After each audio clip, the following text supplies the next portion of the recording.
Magandang umaga po. Ito yung itsura nung maisan na kinain ng uod yung mga dahon. Tingnan nyo po, parang dinaanan ng bagyo eh. Hindi nga lang natumba pero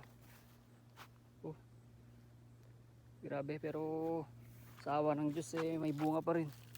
Dahil nga inuod po ang mga to nung nagkabunga na yung mga mais. Kaya kahit pa paano may aanihin sila. Yan, hanggang doon.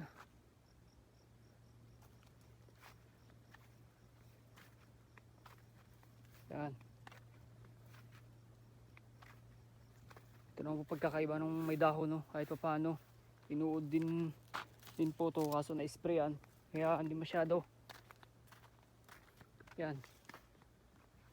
Yan yung pagkakaiba nila, oh. May dahon tsaka walang dahon.